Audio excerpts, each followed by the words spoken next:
Okay, so this is part 2 to my main video that I put on TikTok and also here on YouTube.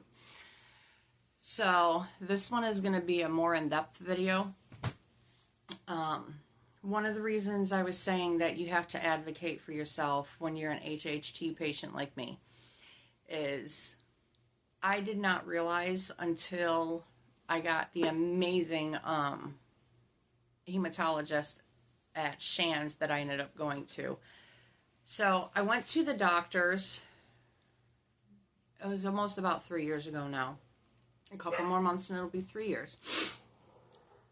I went to the doctors because I wasn't feeling good. Well, initially I thought it was because I had decided no more Mountain Dew. I was done with Mountain Dew. Sorry, this is driving me crazy.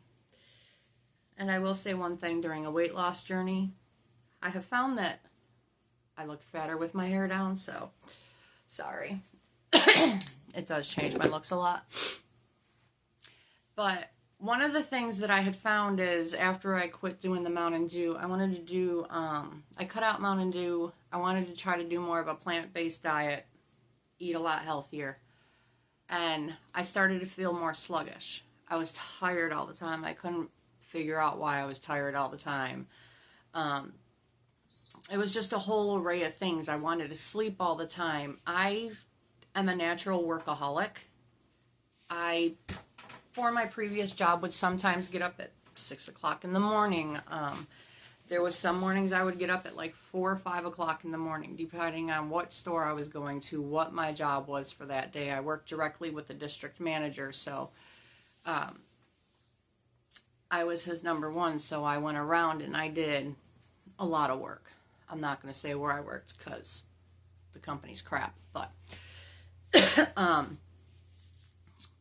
But yeah, I was doing a lot of work, but I'd been doing it for years. It's something I was used to. It's not anything that was out of the normal. So I had thought that maybe it was, I don't know, was it because I quit drinking as much Mountain Dew? Because there used to actually be a running gag with everybody I knew that if I didn't have a Mountain Dew in one hand and a coffee in the other, because I would streamline caffeine that much, I could go through a 12-pack. I actually don't even have any bottles of soda in my house right now, but the 20-ounce bottles. I could go through up to 6 or 7 of those a day of Mountain Dew. A 12-pack stood no chance. That was a couple days worth between that and coffee. And I would drink coffee pretty much from the time I got up in the morning, and I would continue to drink coffee throughout the day. There's times I'd get home at 10, 11 o'clock at night, and I'd want a cup of coffee. So for me, I thought that that's what was weighing on my health. Well, I went to the doctors to try to figure out, is it because I cut back on the caffeine? Was the caffeine doing me in? What was it? Well, my doctor said that I hadn't seen the doctor in the longest time. I ain't even gonna lie. Like I said, I felt healthy. I seen no reason to see a doctor. Well, when I finally did go to the doctor, come to find out, she drew my blood counts. My hemoglobin was down to 9. My iron level and my ferrous sulfate level, they were almost non-existent. My doctor wanted to put me straight out of work immediately. She automatically limited it. She told me that anytime I got a nosebleed or had too heavy a bleeding, I had to go to the hospital to get my numbers checked. She had to refer me to a specialist because my numbers were so low that if they got any lower and if I kept messing around, that it would end up killing me. So I had struck a deal with my doctor because I was stubborn and I didn't want to quit working. So I struck a deal with my doctor that she would just put me on a weight limit, 25-pound weight limit, and I would be fine. In the middle of all this, the district manager that I had moved to another district, and they did a district realignment, this whole thing, so I ended up with a new DM. Well, the new DM, like I said, not going to talk about the company, but the new DM had me fill out paperwork, which the previous district manager didn't, and it ended up going to corporate, and corporate said that no, I had to go out. So I ended up going out on medical, and it was at that point, the first week I was out on medical, like I said, I was such a workaholic that it was driving me crazy. Um, I was buzzing around the house. I was doing everything that I hadn't had time to do, deep cleaning, this and that. And after the first week went by, I started to get more tired and more tired. The only thing that I could think was depression. So I got a hold of the doctor and I asked the doctor about depression, and the doctor told me, no, it's not depression. She had taken my numbers again, and my hemoglobin had went down from 9.9 to 9.6, because I had ended up with more nosebleeds. And that's when I started to realize how serious my health had become and how I'd let my body go. So I ended up going to see the hematologist, and I ended up needing iron infusions. And if that did not work, they were going to have to do blood infusions, which, no, I just didn't want. So in the process of sitting in a chair, hooked up to a chair for 4 hours once a week to get iron pumped into my body, it took a good solid month and a half, which when you first get an iron infusion, it does take, it depends on your body, but it can take your body like a week or two to even register that iron has gone through your system. It's just like any other medication. It takes a little bit for it to take time for it to show that, yes, it's there. I started to crash. I got to the point where I was so tired all the time and I was so joggy all the time that I wanted to sleep almost 24/7. I would get up out of bed long enough to go to the bathroom, maybe eat, drink a little, and go back to sleep. The doctor said it's just my body crashing because my body needed it, because I had took my body and beat it to that point. Which is funny because when I was working, besides the lack of energy at first, which was mainly from me cutting back on the caffeine, up until the point where I stopped working, I never felt so horrible in my entire life, so beat down. It was really bad. Well, at that time, that's when the hematologist decided to finally send me, and luckily this hematologist is one of the specialists on HHT. There's a main clinic in Houston, Texas for it. I'm not in Houston, I'm not in Texas. But he also knows a bunch of specialists there, so he went through and he did a bunch of scans, and there's things that HHT can cause. In a lot of people, it can cause just nosebleeds. Sometimes light nosebleeds, they're not bad. I don't think on any of the videos that I could actually show one of my nosebleeds. I don't think YouTube, TikTok, I don't think there's any platform that would allow me to show that type of nosebleed. I, unfortunately, am one of them that have a very more severe case of HHT. Mine is so bad that when my nose bleeds, my nose can bleed for up to a half hour. And it's frustrating, but you get used to it when you're out and about somewhere and your nose starts bleeding and everybody's like, oh, lean forwards and pinch it. If you're an HHT patient, leaning forwards and pinching it, that's not going to work. It's not going to work like they say it's going to work. Sometimes blocking it, pinching it, or packing it with a tissue will work. Half the time, though, for me, that does not work. I do try it at first, but my nosebleeds are so severe that I can actually bleed up to, and there's only been once or twice where I've actually measured it, but the couple times that I have measured it, it's about 10 ounces of blood at a time, which is not a small amount of blood, by the way. But one simple nosebleed can cause that much blood loss at one time. When I get nosebleeds 2 to 3 days back to back, it drains me. It gives me a headache. I feel like crap.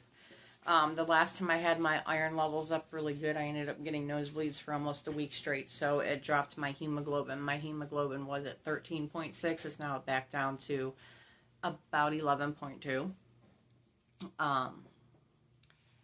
Which it takes a while to get that back up there.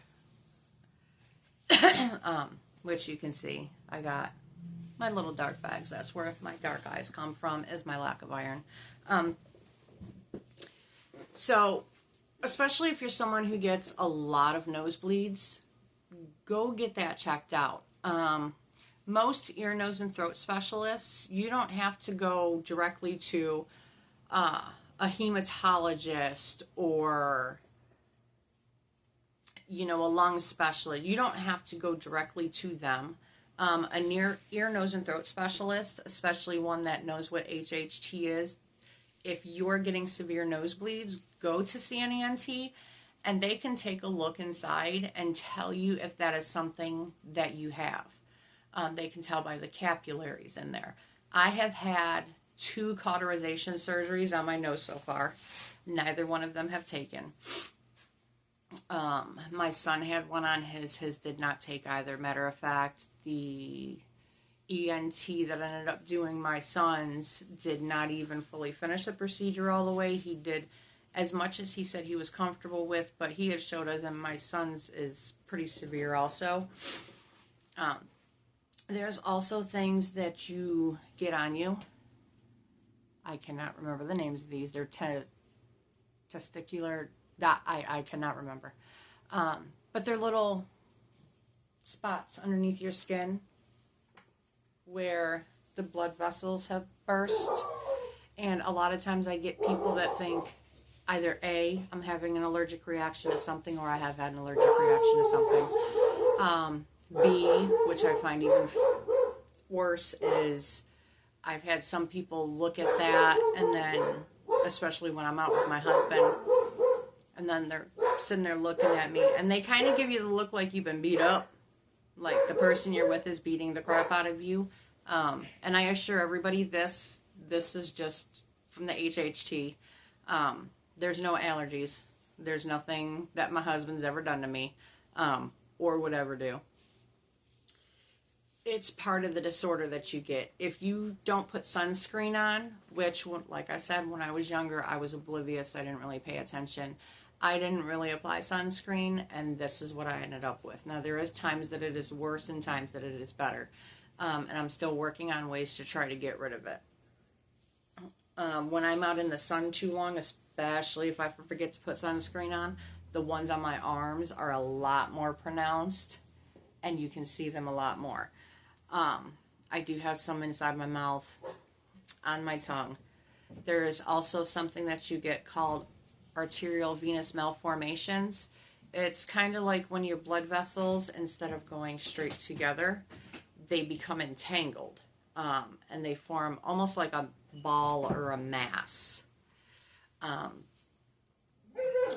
When that happens, it can be a very serious condition, especially depending on where it is. It can end up causing blood clots and everything else to go through your system. They can rupture, they can burst. 1 second. Okay, sorry about that. It was a package that I had to get. But it's a defect in the arteries, and it's where the arteries and the veins are tangled, and it makes it so the blood flow is too quick. They say that you can have high blood pressure from it, but the pressure does weaken the veins, which can cause a rupture. You can end up with headaches, seizures, vision, speech problems, weakness, memory issues, which is one of the things that I have. It's actually a running joke with some of the people that know me, which if you're going to continue watching some of my videos, some of the people I know actually nicknamed me Dory. I love Disney, so, you know, I'm named after a Disney character, the cute little blue fish, because of the fact that I actually suffer now from short-term memory loss. Not a fun thing, by the way.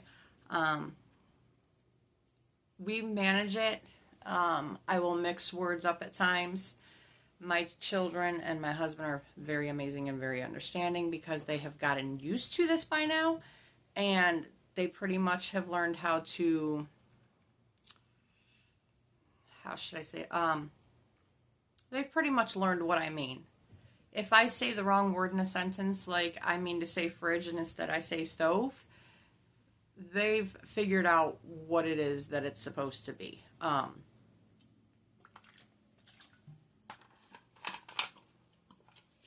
And I have had several tests done on this. 2 years ago,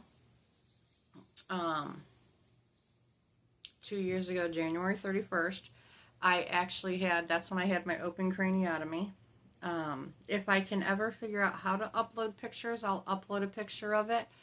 I actually have from here to here, all the way through, I had my open craniotomy. I don't think I have the pictures of me in the hospital anymore, but there was a hole back here, which is actually still really numb, and that's where they put the drainage port for it. I had an amazing doctor. His name is Dr. Koch, and like I said, a little bit of a workaholic. I was able to return back to work after my AVM surgery within 3 weeks. So I was back to work in 3 weeks, and I was doing okay. There was still some stuff I had to take it easy on, but I had an amazing surgeon for mine. But like I said, everything that I'm going to be going over is based on me and me alone. None of it's medical advice. Nothing I'm giving here is actual medical advice. It's just going to be my journey and how I'm doing what happened to me. You need to see your own doctors to get your own opinion. Take the medical advice from the doctors. Now, if anybody has any questions, there is some stuff I might be able to answer, especially if anybody has any questions. Like, do I think you should get a second opinion on? Your doctor said you have HHT and you got this, this, and this wrong with you. Do I think you should see another doctor? I can give my personal opinion on whether or not I think you could or should. But again, any opinion I give is just my own personal opinion. None of it's medical. None of it has, I'm not a doctor. I'm not a nurse. I didn't go to school for any of that. So I can just give my own opinions. After my brain surgery, so far my scans have been good. I do have an indented spot. It is a dimple. I don't know if it will show, but you can kind of like put your finger in it. Recently I went and had that checked and they said that is normal. If I hit it at times, especially hard, when I'm brushing my hair a certain way, I got to be careful how I brush my hair. It can cause me a headache. One of the things that I can't take anymore is cold. If it gets too cold out or my head gets too cold, it'll give me a headache because I now have plates in my head that they had to put in there to attach my skull back up. But I've never really been one that could take cold on my head to begin with. So I have had some relief. I used to have it where if I had glasses on or anything that touched my temples, it would automatically give me a headache. Sunglasses, hats, anything like that, it would hurt. It would bother me. I had to have very loose fitting stuff. Even now for my reading glasses I have them bent out so they're looser. But the pressure and pain is nothing compared to what it used to be before I had my surgery.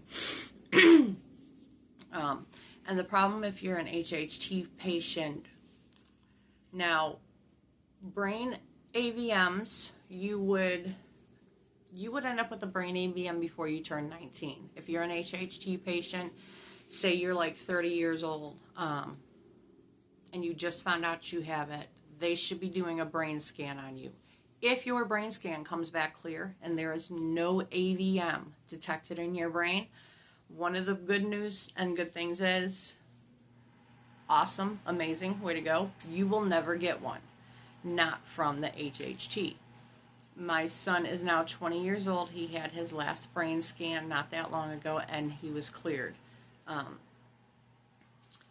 I still think it was a little early. I still want him to get at least one more at the 20-year mark, just to double check and be sure. But as long as his next brain scan he gets, because I think his last one was done when he was actually 18. So his next brain scan he gets done, as long as that is clear and fine, he will never develop AVM in his brain. Only because of the fact that I had went so long with the brain AVM. And like I said, you develop them by the time you turn 19. So that means since I was 19 years old, all the MRIs I've had, and I just had one done about 6 years ago at another place. And after I found out I had a brain AVM, I actually called that place and I tried to get my records for my doctor, and I did plan on suing that place because how did you miss? I had a brain scan done. You were trying to figure out why I had memory loss, and during my brain scan, they gave me the all clear. They sent records over to my doctor at the time saying I was clear and I was fine and there was nothing wrong.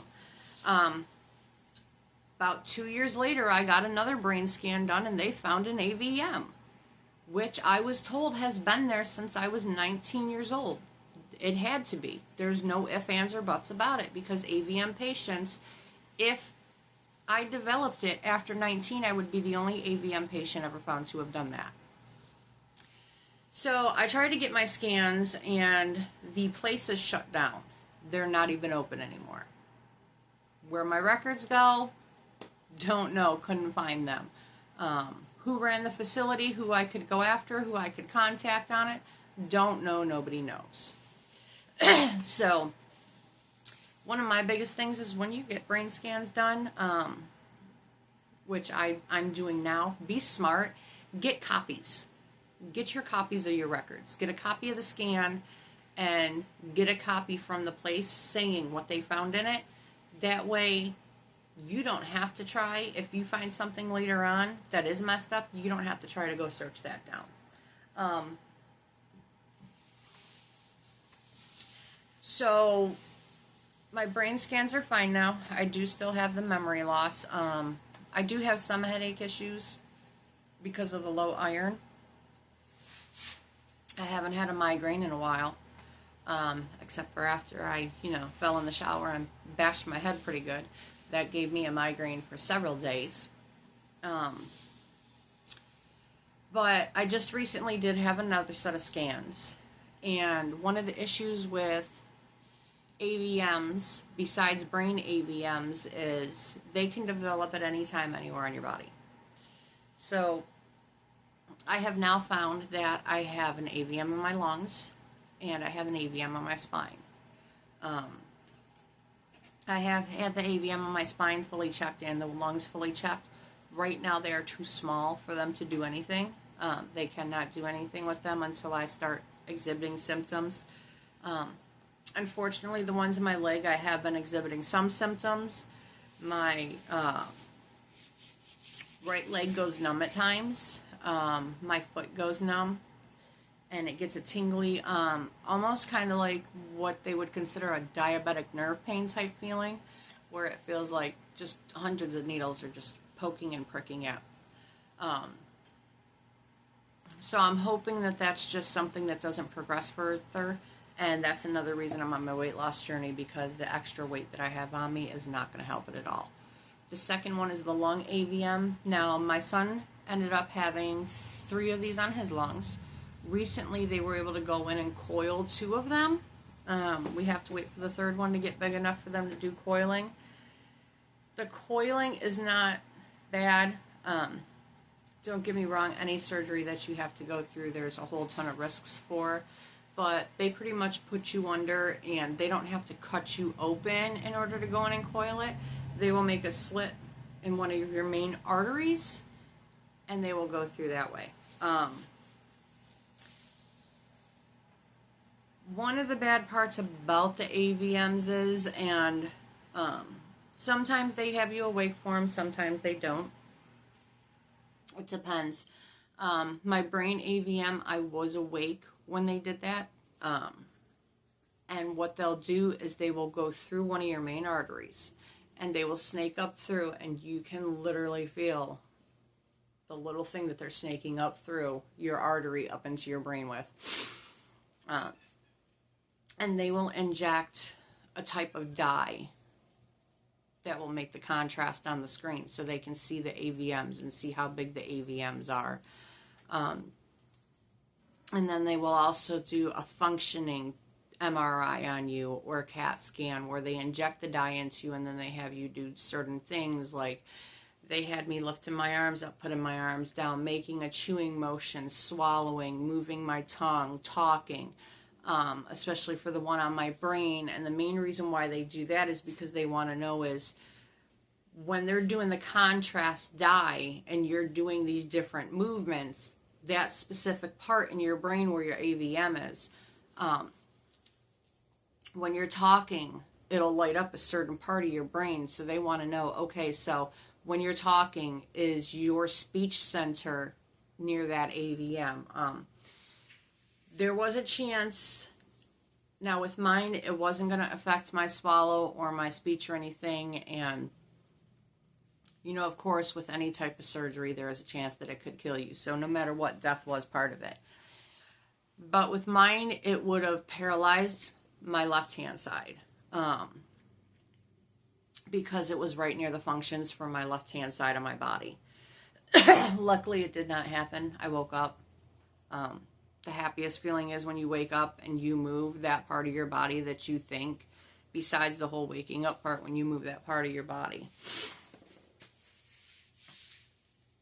But so soon I will end up having to have, and they found a lump on my thyroid. So I'm going to have to get that checked also. But if anybody has any questions, like I said, I'm going to try to do these, and like I said in part one, I'm not a very big video person. This is very weird for me. This is uncomfortable for me. This is out of the box for me. But I think it's better now, especially in this day and age where, doctors have more available resources, and with the internet. And it's funny because a lot of people still don't understand HHT and that. And I'm going to look up some statistics on it. I didn't do that before this. This was just a whim. I actually had a nosebleed earlier, which made me think, you know, maybe I should document this and put this out there, and bring more awareness to it. I actually have, it's weird in my family because my younger brother gets nosebleeds. I don't know how severe his nosebleeds are, but my younger brother gets nosebleeds, and I tried mentioning something about it to my mom, you know, and my condition, and well, that's from your father's son, my mother and my biological father. My biological father, even I didn't get along with his side of the family. I tried. I was always the outcast. I was never included in on that. And even as my family, I'm kind of like the black sheep. And there's been a lot of stuff in the past, reasons why I don't really feel connected with them. But, but when I found out, I was on the phone talking to my little brother one day, and he was mentioning the nosebleeds and that, and I tried saying something to him, and my mom just says, no, you know, it's your father's side, it's not this side, he couldn't have that. There could be people out there, and there's a lot of people out there, because she doesn't even understand what the disease is. She's never got it tested. He has never went and got it tested. And there's a lot of people out there like that. I've had a couple other people. And one of them, I had met through work, and I noticed the person had, you know, daily, like 3-4 nosebleeds. And I tried bringing it up to them, you know, maybe you should go get tested for this. Go have your ENT look at that, you know, because even if it's not this, it might be something different. You at least want to go to a nose specialist and get it done. And there is people that, if you have a family of history of HHT, and you have never had the nosebleeds, please do not think that you're just free and in the clear. Still get the actual scans and MRI and ultrasounds. And when you first go to get this done, when you first go to get this done, it is going to seem like you are being put through a lot, through the ringer. Because if you are confirmed to have HHT, they're going to want to do an ultrasound of your liver, your kidney, your stomach, MRI on your brain, your lungs, a whole battery array. You could go and never have a nosebleed, but have the brain AVM.